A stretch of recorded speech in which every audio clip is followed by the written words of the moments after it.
Bienvenue, c'est l'Architecte. Aujourd'hui, on va voir pourquoi les statistiques de durée de visionnage sont-elles une arnaque.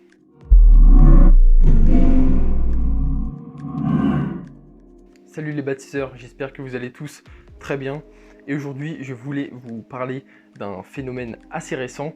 Ce sont les statistiques de durée de visionnage que les géants du web vous proposent. C'est le cas notamment de la plateforme sur laquelle vous êtes, YouTube. Juste avant de commencer cette vidéo, vous pouvez vous abonner à la chaîne YouTube si vous êtes nouveau et vous pouvez rejoindre la team des bâtisseurs et découvrir du contenu en rapport avec le bien-être numérique. Alors sans plus tarder, commençons la vidéo.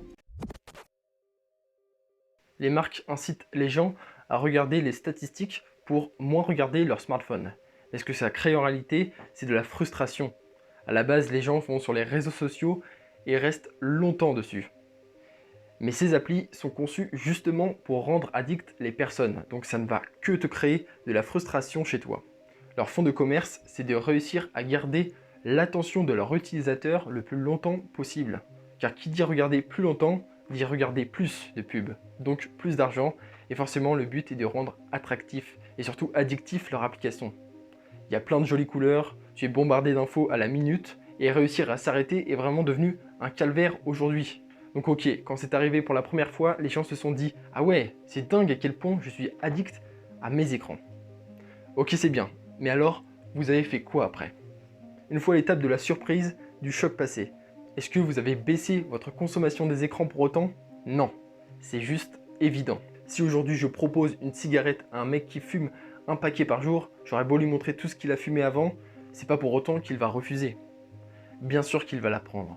Peut-être même que le fait qu'il ait vu tout ce qu'il a fumé, eh bien il va se dire « une de plus, qu'est-ce que ça peut faire ?»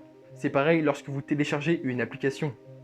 Lorsque vous ouvrez pour la première fois une application, eh bien celle-ci va vous demander d'accepter ou non les conditions d'utilisation. Le truc, c'est que si vous n'acceptez pas, eh bien l'accès à celle-ci ne vous sera pas accepté et vous serez donc dans l'obligation d'accepter le contrat, sinon c'est juste impossible pour vous de pouvoir l'utiliser, cette appli. Et c'est exactement le même principe pour les sites internet sur lesquels on vous demande à chaque fois que vous vous y connectez d'accepter les conditions, les termes d'utilisation de vos données personnelles sur le site en question. Alors pour illustrer tout ce que je viens de vous dire juste avant à propos des cookies, des contrats d'utilisation, je vais vous donner un exemple.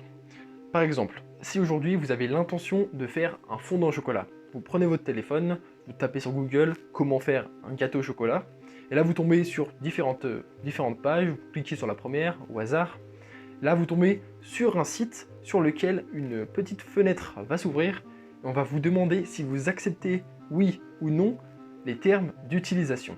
Vous, comme vous avez l'habitude, à chaque fois que vous ouvrez un site internet, vous cliquez sur accepter. Par la suite, sur le site, vous allez avoir des cookies qui vont apparaître de chaque côté de l'application en rapport avec les sites que vous avez pu regarder, visionner auparavant. Et ces cookies sont justement en rapport avec tout ce que vous avez déjà pu visionner auparavant sur internet. Donc sachez que vous êtes tracé en permanence et que le fait d'accepter les contrats est une obligation certes, mais ce n'est pas sans danger.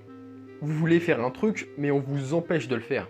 Donc forcément, vous, c'est dans la nature humaine, eh bien vous allez chercher absolument à surmonter cet obstacle. En plus de ça, l'humain est fainéant, donc il va chercher la méthode la plus simple pour arriver à son but, et il va donc tout simplement accepter ces conditions. Il ne va pas se prendre la tête à chercher 1001 solutions, non. Il va cliquer sur la case de gauche pour accepter. On pourrait encore parler de ce sujet pendant des heures et des heures, mais je pense que vous avez compris, que vous avez cerné les problèmes, du moins je l'espère. Donc pour résumer, on vient de voir que les statistiques que proposent les marques sont dans un sens un paradoxe du fait qu'elles ont pour unique objectif de faire du profit, et pour gagner de l'argent, il faut que les gens consomment ce qu'ils ont à proposer.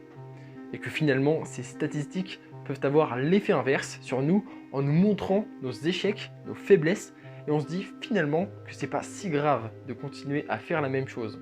Les bâtisseurs, j'espère que vous avez apprécié cette vidéo. Si oui, vous pouvez laisser un j'aime. Dites-moi en commentaire votre propre point de vue. Et moi, je vous souhaite une bonne journée ou une bonne soirée. Je vous dis à la prochaine. Salut!